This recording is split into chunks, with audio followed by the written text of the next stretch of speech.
Karnataka high court ने आखिर क्यों कहा कि रेप है, चाहे वो आदमी करे या पति। दिल्ली की एक निचली अदालत ने क्यों उमर खालिद की बेल करी खारिज, और सुप्रीम कोर्ट ने हिजाब मामले में जल्द सुनवाई करने से क्यों किया इनकार। नमस्कार, मैं भद्रा सिन्हा और मैं अपूर्वा मंधानी, और हम आपके सामने एक बार फिर कोट अनकोट का ये एपिसोड लेके आए हैं। जैसे कि आप जानते हैं, इस शो पर हम आपको पिछले हफ्ते हुई बड़ी कोर्ट की खबरों के बारे में बताते हैं। इस हफ्ते हमारे पास आपके लिए जो सबसे पहली खबर है वो आ रही है कर्नाटका हाईकोर्ट से। कर्नाटका हाईकोर्ट ने एक केस में एक आदमी के खिलाफ रेप का मामला खारिज करने से इनकार कर दिया। इसमें नई बात क्या है, ऐसे कई जजमेंट्स आ चुके हैं पहले। इसमें नई बात ये थी कि ये जो आदमी था, ये इसके ऊपर इल्ज़ाम ये था कि ये है इनफैक्ट कि इन्होंने अपनी पत्नी का रेप किया है। अब हम आपको पिछले कुछ एपिसोड्स में ये बता चुके हैं कि किस तरह से दिल्ली हाईकोर्ट इस पूरे कानून के ऊपर सुनवाई कर रही है, इस कानून की वैधता, संवैधानिक वैधता के ऊपर सुनवाई कर रही है। इस कानून के बारे में आपको संक्षिप्त में बता दूं, सेक्शन 375 जो है इंडियन पीनल कोड का, वो रेप के बारे में बात करता है। और इसी में एक एक्सेप्शन है जो ये कहता है कि अगर कोई आदमी जो कि आदमी अपनी बीवी के साथ ज़बरदस्ती करता है तो उसे रेप नहीं कहा जाएगा। ये पतियों को ये एक्सेप्शन बचाता है। इस पर दिल्ली हाईकोर्ट काफ़ी समय से सुनवाई कर रही है उसकी वैधता पर, और अब दिल्ली हाईकोर्ट ने अपनी जजमेंट रिजर्व की हुई है, सुरक्षित रखी हुई है, कभी भी इस पर जजमेंट आ सकती है। लेकिन अब कर्नाटक हाईकोर्ट ने एक ऐसे केस में, ये पति के खिलाफ जो केस दर्ज हुआ था, यूजुअली ऐसे मामलों में कोर्ट जो है वो ऐसे मामले खारिज कर देती है, ये केस हटा देती है पति के ऊपर से, क्योंकि जो कानून है वो ये एक्सेप्शन देता है। लेकिन इस मामले में कर्नाटक हाईकोर्ट ने ऐसा करने से इनकार कर दिया। जी, और अपूर्वा, इसके पहले कि मैं बताऊं कि कर्नाटक हाईकोर्ट ने अपने ऑर्डर में क्या बोला है, बस एक चीज़ ये बोलना चाहूँगी कि जैसा आपने बताया कि दिल्ली हाईकोर्ट ने इस मामले में, इस पूरे सेक्शन की जो संवैधानिक वैधता है उसके मामले में अपना जजमेंट रिजर्व किया है। तो कर्नाटका हाईकोर्ट ने भी जो इस एक्सेप्शन की जो संवैधानिक वैधता है उस पर कोई टिप्पणी नहीं करी है। मतलब कि उस लॉ को ना ही उन्होंने खारिज किया है, वो लॉ अभी वैसे का वैसा ही है।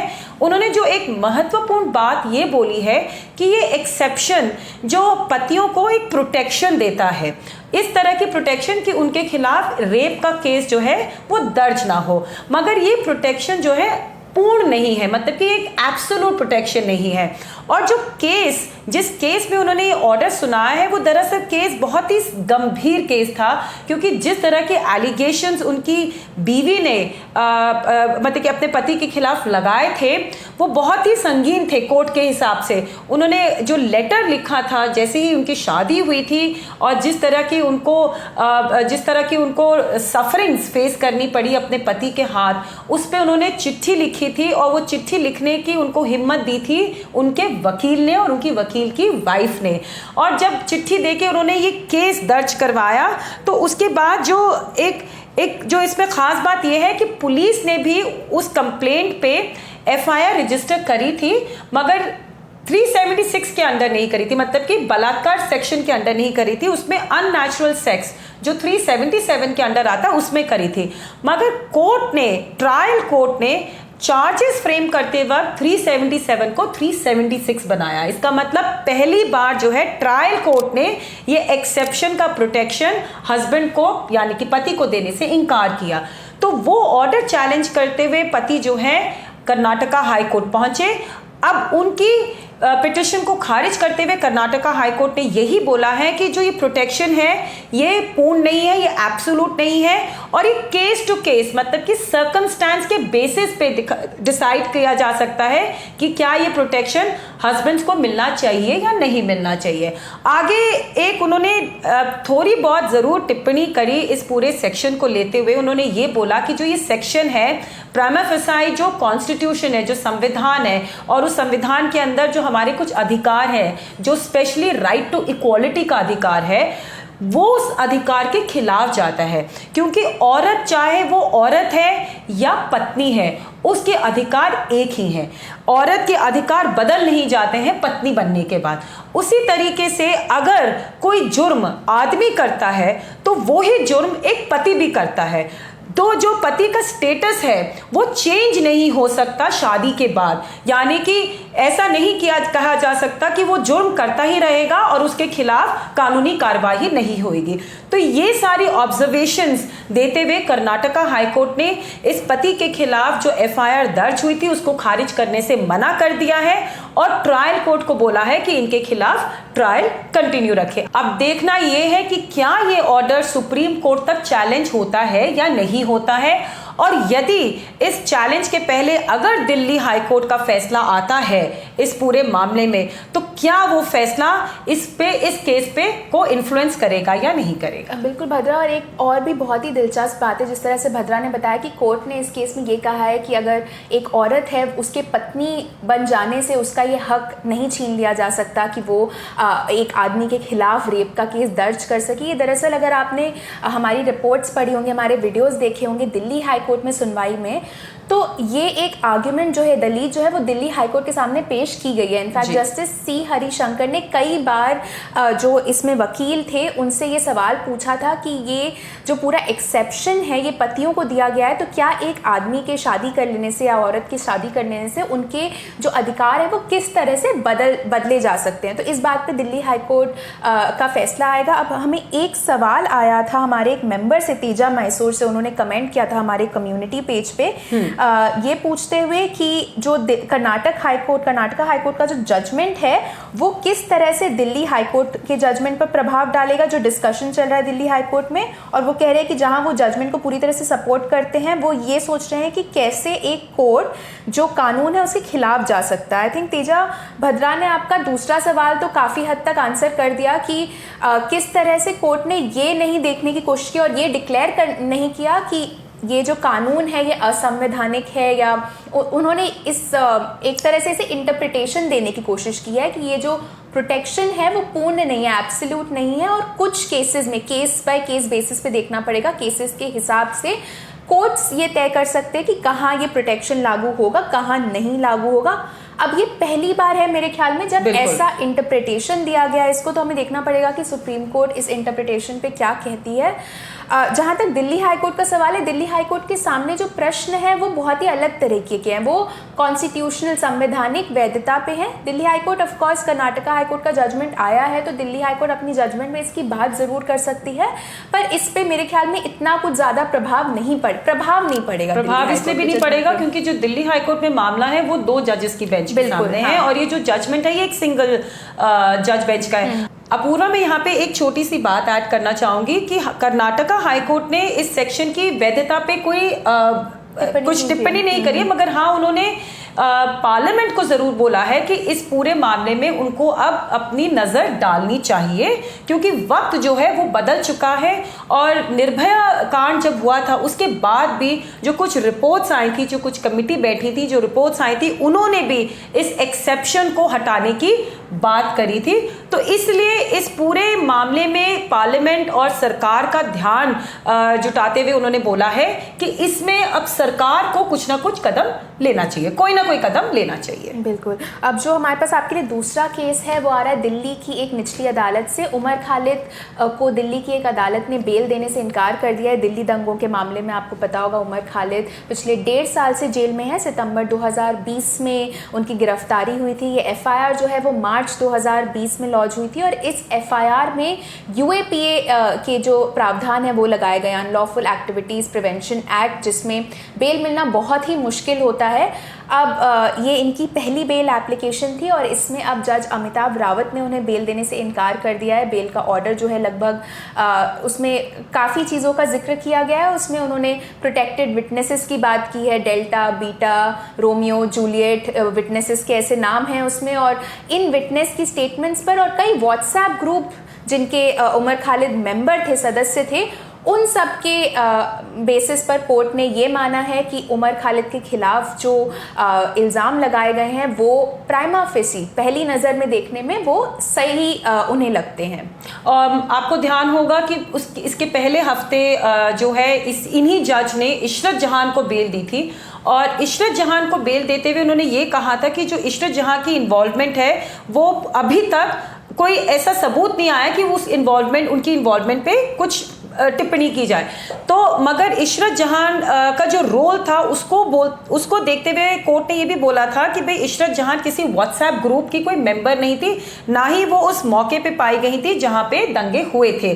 तो एक तरीके से कोर्ट ने ये जो पूरा व्हाट्सएप ग्रुप है, क्योंकि दिल्ली पुलिस का केस ही यही है कि ये जितने भी दंगे हुए थे ये व्हाट्सएप ग्रुप्स के थ्रू जो है, जो कॉन्स्पिरेसी थी इन दंगों के पीछे, ये व्हाट्सएप ग्रुप्स के थ्रू जो है चलाई गई थी।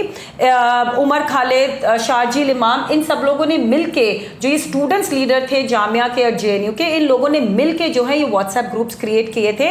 और दंगों के पहले ही नहीं, जब दंगे भी हो गए थे तो उसके बाद जो इन व्हाट्सएप ग्रुप्स में एक्टिविटी हुई थी, जिस तरह की बातें हुई थी, जिस तरीके से डिस्कशन हुआ था कि किसको कहां पे अब जाना चाहिए, उन सारी चीजों को, उन सारे फैक्ट्स को नजर रखते हुए कोर्ट ने जो है उमर खालिद को बेल देने से इनकार कर दिया। अब जैसा अपूर्वा ने बताया, ये पूरा केस दरअसल यूपा में दर्ज किया गया है। यूपा में दरअसल एक टेररिस्ट एक्टिविटी का डेफिनेशन है, वो थोड़ा कंट्रोवर्शियल है। उस पे पिछले साल जो है दिल्ली हाईकोर्ट ने टिप्पणी करी थी। वो टिप्पणी भी बेल के मैटर में ही करी गई थी, और उन्होंने इतना तक कहा था कि जिस तरह से इन दिल्ली दंगों के मामले में इन स्टूडेंट लीडर्स के खिलाफ केसेस रजिस्टर किए गए हैं यूपा के अंडर, वो टेररिस्ट एक्टिविटी के डेफिनेशन में नहीं आते हैं। अब दिल्ली हाई कोर्ट का जो वो ऑर्डर है वो सुप्रीम कोर्ट में दिल्ली पुलिस ने चैलेंज किया था, और सुप्रीम कोर्ट ने उस पूरे हाई कोर्ट के ऑर्डर को स्टे कर दिया था। तो जो उस दिल्ली हाई कोर्ट का जो ऑर्डर का बेनिफिट है वो अनफॉर्चुनेटली उमर खालिद को अपने इस केस में नहीं मिल पाया। और बात एक ये भी है कि सुप्रीम कोर्ट ने भी अभी तक उस पूरे मामले में सुनवाई नहीं करी है। तो ये जो पूरा टेररिस्ट एक्टिविटी की जो डेफिनेशन को लेके अभी भी जो कंट्रोवर्सी चल रही है, ये अभी भी चल रही है, और पुरानी डेफिनेशन के बेसिस पर ही ये सारे बेल एप्लीकेशंस डिसाइड किए जा रहे हैं। इनफैक्ट आपने एक बहुत ही दिलचस्प बात बोली भद्रा, कि इशरत जहां के केस में कोर्ट ने ये कहा था कि वो उस समय जहां दंगे हो रहे थे वहां मौजूद नहीं थी। उमर खालिद के वकील ने भी ऐसी ही एक दलील पेश की थी, बोलते हुए कि उस समय उमर खालिद जब दंगे हो रहे थे तो वो दिल्ली में ही नहीं थे, वो आई थिंक बिहार में थे।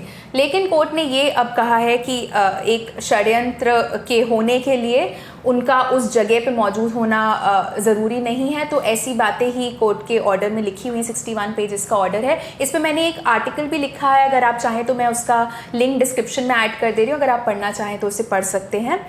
तीसरा जो हमारे पास आपके लिए छोटा सा अपडेट है, हिजाब विवाद में सुप्रीम कोर्ट ने हिजाब विवाद में एक अर्जेंट सुनवाई देने से इनकार कर दिया है।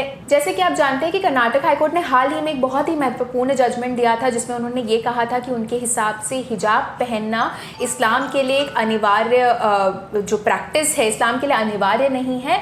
और इसी के साथ साथ उन्होंने वहाँ उस राज्य में स्कूल्स और कॉलेजों में हिजाब पहन के जाने पर जो प्रतिबंध लगाया गया था उसको खारिज करने से इनकार कर दिया था। उसके खिलाफ उस ही दिन अपील फाइल हो गई थी सुप्रीम कोर्ट में, लेकिन सुप्रीम कोर्ट ने इन फैसलों के खिलाफ अपील की अर्जेंट सुनवाई के लिए फिलहाल इनकार कर दिया है। जी, उसमें दरअसल ये हुआ था कि एक याचिकाकर्ता की तरफ से उनके जो वकील हैं सीनियर एडवोकेट देवदत्त कामत, उन्होंने सीजीआई के सामने पूरे मैटर को मेंशन किया और बोला कि दरअसल कॉलेज में एग्जाम्स शुरू होने वाले हैं, जो प्री यूनिवर्सिटी कॉलेज है जहाँ पे पूरा मुद्दा शुरू हुआ था, वहाँ पे एग्जाम्स होने वाले हैं, और यदि इस मामले में कोई जल्द से जल्द फैसला नहीं आया सुप्रीम कोर्ट से तो वो उनके करियर को इफेक्ट कर सकता है। तो सीजीआई ने ये मांग को खारिज करते हुए बोला कि आप खामखा हिजाब को एग्जाम से मत जोड़िए और इस पूरे मुद्दे को सेंसेशनलाइज मत करिए।